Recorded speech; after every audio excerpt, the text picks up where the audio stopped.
The Jets are 1-3, but they showed signs of life. And to some, that's what's important in a game like that. Peter, what did you make of what you saw with your own eyes last night of Zach Wilson? I think they showed more than signs of life. They were down 17-0 to the world champions. The entire place looked like it was covered in a sea of red. I was in the building. They're booing the Jets, and then they get the safety, they get a field goal, and then Zach starts going.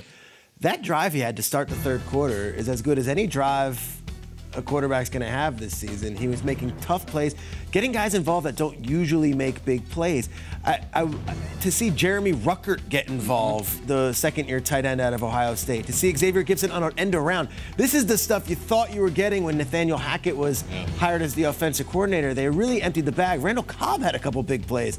The Jets' offense didn't just look competent, they looked good last night. And that team could compete. You know the defense is going to bring it. To me, they lost this game. There are no moral victories. But I thought Zach played as well as Mahomes. And I think Robert Saleh's right. If they don't throw that ridiculous flag there on Sauce Gardner on a defensive holding that was completely unnecessary and completely not something that would be consistent with the rest of the way the game was called, I think Zach gets the ball back and we get a chance to see if Zach Wilson could beat Patrick Mahomes in what felt like the biggest game of his career. I come out of this game very enthused by Zach Wilson and feel that the Jets go into Denver right now, and they might be underdogs because they're on the road, but, like, this isn't one of those where burn the boats, the whole thing's done. Like, oh, the young guys played well, Zach Wilson stepped up, and they came back from a 17-point deficit.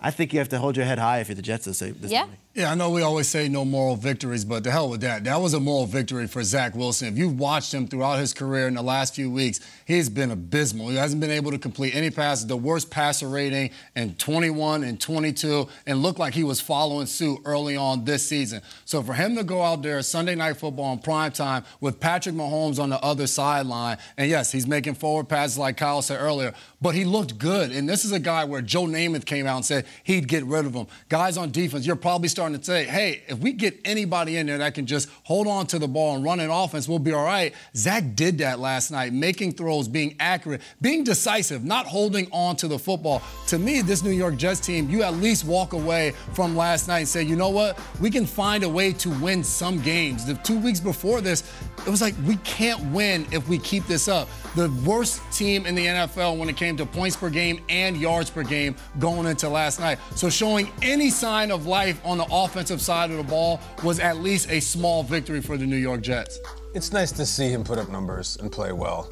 Guys, shut up. He totally owned his bad performance afterwards.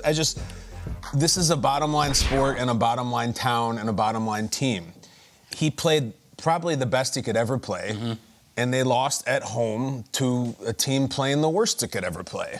I still don't have any confidence it's going to go this way next week. We've seen Zach Wilson for 3 years. It's like, what are we taking away from it now? They could get to 6-11. That would mean something. It's just that doesn't do much for me. You know, he's not going to be the future. He's not going to play himself into a game. He threw some really nice passes into some numbers and made a terrible mistake, a mental mistake in the biggest moment of the game in which they might have won it. So I can't throw a parade for Zach Wilson. I'm not out to get him. I don't care. I have no sport in hamstringing the guy. He played well, but we're still at this Jets team where now we've lost 3 in a row, and maybe we could scrape together some wins. And I'm not even sure what our goal is for the season. What do we want to do? What are we going to do? I know there's this 2024 thing looming, and that's great. But do you want to win games this year even? Like, never mind the team. I'm sure Saleh and all them want to win. Jets fans, like, did you want them to win that game last night? Do you want them to win the game next week?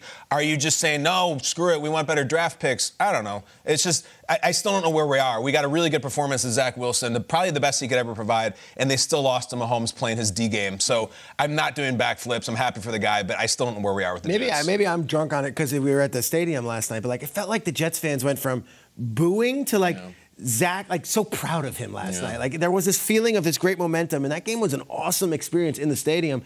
I wonder if the fan base is feeling this feeling of hopelessness, or they're like, you know what? Zach played well. We can hang in these games. We got shot. Because last week it was a totally different feel. I know. It was desperation. It was done. We have no shot after the Patriots lost. But now I feel like it's a little different. Yeah.